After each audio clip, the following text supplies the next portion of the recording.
साध्यं योगिनो यस्यान्तं न विदुःसुरासुरगणा देवाय तस्मै नमः। श्री बाल कृष्ण महाराज की जय।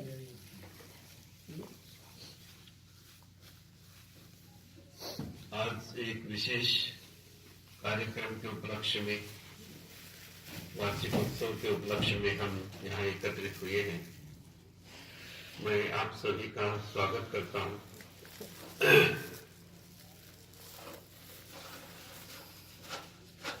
कालाखेड़ी गांवी में चक्रधर मंदिर हमारे उत्तर भारत में एक अनोखा मंदिर है और प्रतिवर्ष हम यहाँ आते हैं, निकल जाते हैं। केवल इतना ही करने से हमारा कर्तव्य पूरा नहीं होता। हम यहाँ ज्ञान सत्र का आयोजन, भजन कीर्तन का आयोजन इसलिए करते हैं कि हम कुछ न कुछ यहाँ से लेकर के जाएं, कुछ ज्ञान की बातें जो अपने जीवन में अपने उद्धार के लिए, अपने कल्याण के लिए हमारे काम आए। बहुत सारी बातें तो हम याद भी नहीं रख सकते, ना उनके ऊपर चल सकते हैं। जैसे भगवान चक्रधर स्वामी ने 1238 सूत्र बताए, लेकिन वो हर सूत्र में जो बात बताई है उसके ऊपर हम अमल नहीं कर सकते। कोई एक सूत्र पर अमल भी कर जाए तो बहुत बड़ी बात है। कुछ लोग समझते हैं कि ये केवल पढ़ने के लिए होते हैं और उसका पारायण करते हैं। पारायण यानी एक बार पढ़ लेना उन्हें पूरा। गीता को भी पढ़ लेते हैं पूरा। गीता और सूत्र पाठ हमारे मौलिक ग्रंथ है, जिसके ऊपर हमारे संप्रदाय का तत्वज्ञान आधारभूत है। यदि हम इसको कहेंगे कि बस ये पारायण करने की चीज है, जैसे गुटके होते हैं, गुटके है ना, गुटका कहते हैं ना, छोटे पॉकेट। हाँ, एक गुटका पढ़ते एक गुटका खाते हैं। तो गुटका तो जैसे खाते हैं, मुंह में चबाते और फेंक देते हैं, वैसे गुटका पढ़ते हैं, स्नान हो गया, ऑफिस चले गए, भूल गए, फिर अगले दिन ही उसकी याद आती है। इस प्रकार से इस ज्ञान को नहीं करना है। कोई एक जीवन में थोड़ा सा एकाध सूत्र का अवलंबन हमें करना है। बहुत सारी बातें तो हम कर भी नहीं सकते और करनी भी नहीं है। सारी बातें करेंगे तो ये बातें अधूरी रह जाएगी। जैसे भगवान ने कहा कि संसार छोड़ो, आप छोड़ देंगे तो ये बाकी काम कौन करेगा? इसलिए सारी बातें नहीं करनी। मैं ही कहता हूँ, बाकी लोग तो कहेंगे कि करनी है, नहीं, सारी बातें नहीं करनी। इसमें से कुछ बातें यानी बस 2-4 बातें आप करें। आप कहेंगे कि 2-4 कौन सी बातें हैं? अब पूरी गीता में कितनी बातें बताई है? इन्होंने मुझे पहले कहा कि आपने किस पे बोलना है? ज्ञान योग, प्रेम योग और ज्ञान योग, प्रेम भक्त का महावाक्य का और महावाक्य। तो मैंने कहा कि इसके अतिरिक्त रहा क्या फिर? बचा ही क्या? सारा ही बूझ लिया, ब्राह्मण की तरह सब ले लिया जी।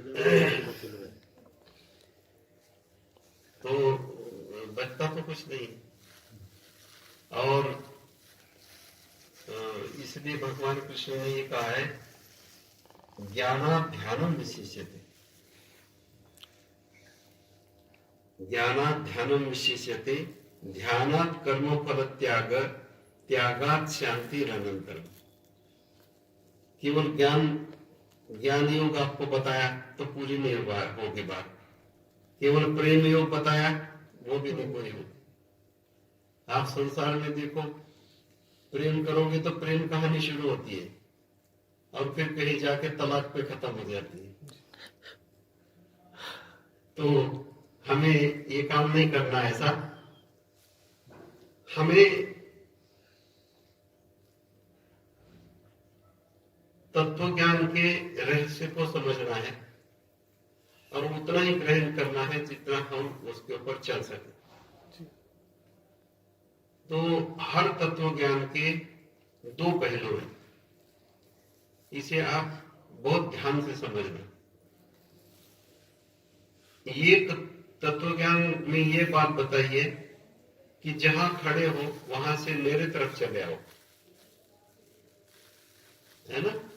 जहां तुम खड़े हो वहां से मेरे तरफ चले आओ।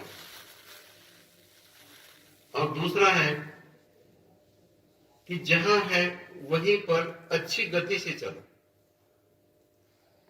अपना मार्ग सुधारो। तो एक है विकास की सीढ़ी, इसको हम कहते हैं आत्म कल्याण।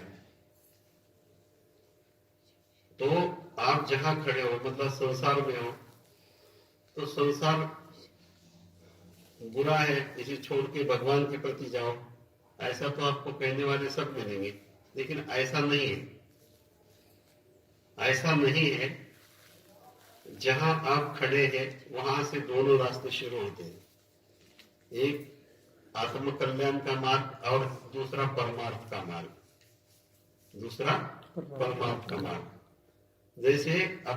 जैसे जन्म लेता है आदमी तो दो रास्ते शुरू होते हैं, एक अपने शरीर का विकास, दूसरा अपने आत्मा का विकास। ठीक है? शरीर का विकास तो शुरू करते हैं माँ बाप, बच्चा पैदा होते उसे दूध पिलाते हैं। और किस लिए दूध पिलाते, किस लिए खिलाते हैं? शरीर उसका अच्छा बन जाए, नए नक्श अच्छे बन जाए, इसलिए उसको मेकअप कराते हैं, बहुत कुछ करते हैं, कपड़े डालते हैं। ये उसका बाह्य विकास हो गया। और उसका आंतरिक विकास करना है, उसको स्कूल में डालते हैं, उसको अच्छे अच्छे सब बातें बताते हैं, उसको सिखाते हैं। ये शरीर का विकास तो नहीं ना, ये उसका आंतरिक विकास है। इसी प्रकार से धर्म भी दो बातें बताता है। धर्म दो बातें बताता है, एक संसार में कैसे रहना है और दूसरा परमार्थ में कैसे जाना है। एक में रहना है, एक में जाना है। ठीक है? तो आपको ये तय करना है। ये कभी नहीं कहा गया कि सब छोड़ दो, ये आपके ऊपर छोड़ा है कि आपको कौन सा अच्छा लगता है। चुनाव आपको करना है। ठीक है? यहाँ संसार में आहार सभी प्रकार का दिया है, मांसाहार भी है, शाकाहार भी है, कोई जलाहार है, कोई दुग्धाहार है। तो सभी प्रकार के आहार भगवान ने सब चीजें छोड़ दिया आपके ऊपर। आपको तय करना है कि आपके लिए कौन सा अच्छा है, कौन सा सुटेबल है, जिसको लेकर के आप अपना अधिक विकास कर सकते हैं। तो जैसे सूखी रोटी भी है, उसके बाद गरिष्ठ पकवान में भी बना के खाते हैं। और जिनको गरिष्ठ पकवान रोज मिलते हैं वो ड्राई फ्रूट खाता है, वो पनीर की सब्जी बनाता है।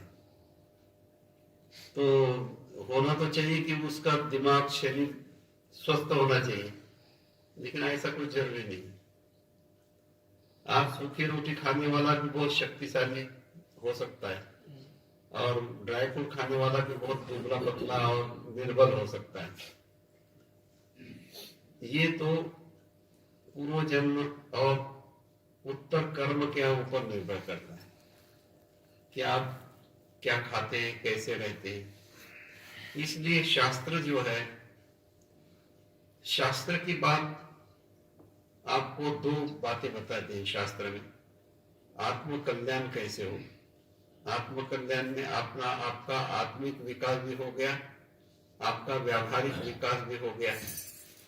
संसार में किस प्रकार का व्यवहार करना है, चलना है, बोलना है, उठना है, बैठना है, सब कुछ ज्ञान, ये भी धर्मशास्त्र आपको बताएगा।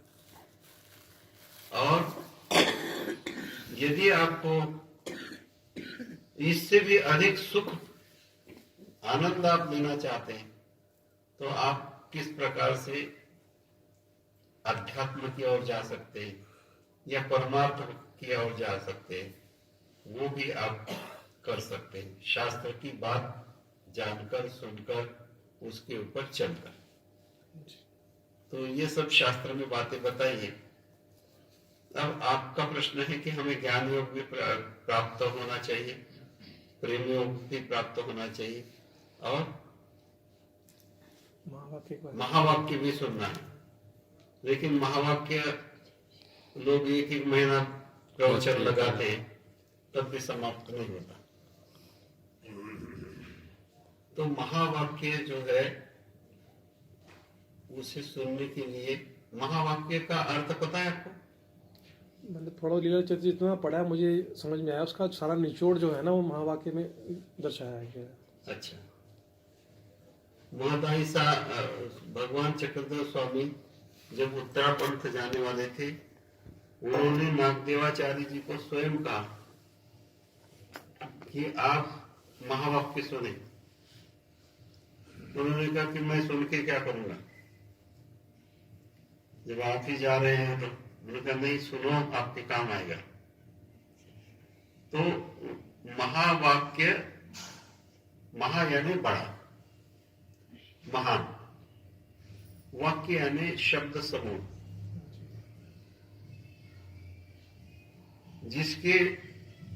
जिस वाक्य में भगवान की महत्ता बताइए, भगवान की महत्ता बताइए, श्रेष्ठता बताइए, उसको महावाक्य कहते हैं। तो महावाक्य की चर्चा हम आज नहीं कर पाएंगे। इसलिए नहीं कर पाएंगे कि जब हमें भगवान के नाम की महत्ता ही अभी पता नहीं,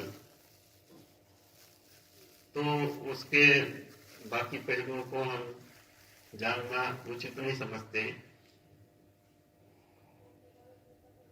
हम ज्ञान की कुछ बातें आपको बताएंगे। ज्ञान यानी क्या? पहला तो प्रश्न है, हम ज्ञान से क्या समझते हैं? ज्ञान का अर्थ होता है जानना। ज्ञान का अर्थ जानना। तो ज्ञान में शास्त्र में दो भेद बताए, एक ज्ञान और एक विज्ञान। एक ज्ञान और दूसरा विज्ञान। कुछ लोगों ने ज्ञान का अर्थ सामान्य ज्ञान कहा है, विज्ञान का अर्थ विशेष ज्ञान का है। लेकिन दर्शन शास्त्र के अनुसार या स्वामी के अनुसार जो पदार्थ, जो वस्तु जैसी है उसको वैसे ही रूप में जानना ज्ञान है। इसको हम अंग्रेजी में कहेंगे थिंग इन इटसेल्फ। वस्तु का अपने आप में जो स्वरूप है उसको जानना ज्ञान है। कोई भी वस्तु है, ये फूल है, क्या फूल को हम जान सकते हैं? उसके लिए इसमें है किस वजह से, इसकी स्पेशलिटी क्या है, तभी विज्ञान कहेंगे। यदि ये फूल है, फूल तो एक सामान्य नाम हो गया। जी जी। फूल किसी भी चीज का फूल हो सकता है। इसलिए हम जब इसका वर्णन करेंगे तो गेंदा कहेंगे। तो हमने फूल में से, फूल जो कॉमन वर्ड है, सामान्य नाम है, उसमें से एक विशेष फूल को अलग किया। ठीक है ना? हम पदार्थ को नकारात्मक रूप से जानते हैं। इसको क्या कह रहे हैं? नकारात्मक रूप से जानते हैं, सकारात्मक रूप से नहीं जान रहे।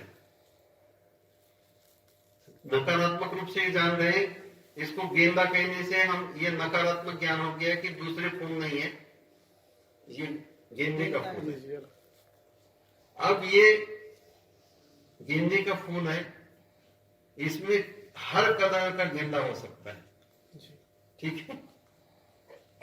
लेकिन गेंदा अपने आप में क्या है, इसको हम जान सकते हैं क्या? नहीं जान सकते। इसको हम कहेंगे, ये यदि कहेंगे पीला होता है, वो तो रंग का ज्ञान हो गया, जी गेंदे का ज्ञान थोड़ी हुआ। इस प्रकार से इसकी गहराई में यदि जाएंगे तो वस्तु को जानना बहुत ही मुश्किल है। तो भगवान कृष्ण, भगवान चक्रधर स्वामी कहते हैं, जो वस्तु जैसी है उसको उसी प्रकार से जानना ज्ञान है। गेंदे को गेंदे के रूप में ही जानना, ये ज्ञान है। और एक ह्यूम नाम का दार्शनिक हुआ है, उसने कहा कि ये तो गेंदे की हमारे दिमाग में आइडिया है, कल्पना है। ऐसी हर चीज के बारे में हमारे दिमाग में कल्पना है। वो में बात कुछ सही लगती है कि सबसे पहले जब ये फूल दुनिया में आया होगा तो किसी ने इसको गेंदे का फूल कहा, उसके सामने सारे फूल होंगे, अभी किसी भी फूल का नाम नहीं रखा होगा, तो उन लोगों ने नाम रखा अलग अलग। सारे फूल जब देखेंगे तो उनको कैसे समझेंगे कि ये किस चीज का फूल है? तो फूल को अलग अलग पहचान करने के लिए उसने नाम रखे होंगे। जैसे सबसे पहले बच्चा पैदा हुआ होगा, एक ही बच्चा पैदा हुआ होगा तो उसको टिंकू पिंकू कुछ भी बोलते होंगे शुरू में, लेकिन जब एक आदमी को 10 बच्चे हो गए तो वो कहेंगे सबको टिंकू पिंकू कैसे कहेंगे? फिर उनके सामने समस्या आ गई, एक को बुलाए तो सारे 10 ही आ जाएंगे, इसलिए उन्होंने नाम अलग अलग पहचान के लिए। लेकिन वो नाम यानी वो आदमी नहीं है, वो तो एक व्यवहार चलाने के लिए नाम है, समझ गए? हम ये काम चलाऊ नाम है, इसके स्वरूप को हम नहीं जान सकते। इसी प्रकार से अध्यात्म में ये व्यवहारिकता होगी। अध्यात्म में हम आपको नहीं जान सकते, ना आप हमें जान सकते। आप हमें कितना जानेंगे? मान लीजिए स्टेशन से हमें ढूंढना हो तो आप सोचेंगे कि लाल कपड़े का आदमी देखेगा ना, वो महात्मा जी होंगे, ये पहचान है। लेकिन ये क्यों पहचान हुई? क्या काम चलाने के लिए, ये सब काम चलाने के लिए। इसलिए व्यवहार और परमार्थ में बहुत बड़ा अंतर है, समझ गए?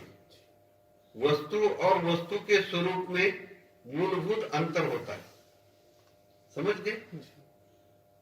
तो हमने जितने भी नाम रखे वस्तुओं के, ये केवल व्यवहार के लिए रखे हुए। इसी प्रकार जैसे हम नाम रखते हैं वैसे हम संबंध प्रस्थापित करते हैं। जिसके घर में पैदा हो गए, जिसके कोख से पैदा हो गए, उसको हमने मां कह दिया। ये किस लिए? काम चलाने के लिए। किसी को बहन कह दिया, किसी को भाई कह दिया, ये सब हमने ही तय किया है। कोई ऊपर से कोई आया थोड़ी ना है कि ये ऐसा करना है, ये सब हमने ही तय किया। इसको मां कहना है, इसको बाप कहना है, इसको भाई कहना है, इसलिए व्यवहार चलाने के लिए, ताकि एक आदमी को बुलाया तो सारे इकट्ठे हो जाएंगे तो गड़बड़ हो जाएगी। इस व्यवहार के लिए हमने यह किया था। इसी प्रकार से परमार्थ में भगवान ने जब, ईश्वर ने जब हमें संसार में भेजा, तब उसके साथ भिन्न भिन्न व्यक्तियों में भिन्न भिन्न प्रकृति तैयार की। गीता के 17वें अध्याय में सबसे पहला श्लोक है कि मनुष्य में सत्व रज तम 3 प्रकार की मनुष्य की प्रकृति होती है। मनुष्य की प्रकृति, मनुष्य का स्वभाव, ये 3 प्रकार का होता है। कोई सात्विक होता है, कोई राजसिक होता है और कोई तामसिक होता है, ठीक है? कोई कोई गुण प्रधान होता है, वो तो तीनों गुण ही वैसे तो बताते हैं। हाँ जी, कहते हैं हो तो तीनों गुण, कोई कोई गुण प्रधान होता है, कोई किसी वस्तु गुण प्रधान होता है, किसी में तीनों गुण होते हैं, लेकिन किसी से कोई कोई गुण होता है जो प्रधान होता है, ऊपर होता है। हाँ, तीनों गुण का जब तक बैलेंस नहीं होता जी तब तक आदमी खड़ा नहीं हो सकता, कोई बात नहीं कर सकता। जी। तिपाही देखी है आपने, 3 पहिए वाले, हाँ जी। 3 पहिए वाली, उसकी तीनों पहिए बराबर होने चाहिए तब वो खड़ी रह सकती है ना। इसी प्रकार से मनुष्य में ये तीनों गुण होने चाहिए, तब वो संसार में चल सकता है, काम आ सकता है, नहीं तो नहीं आ सकता काम। जब भी उसमें से एक आध पहिया कम ज्यादा हो जाएगा तो उसका बैलेंस खराब हो जाएगा।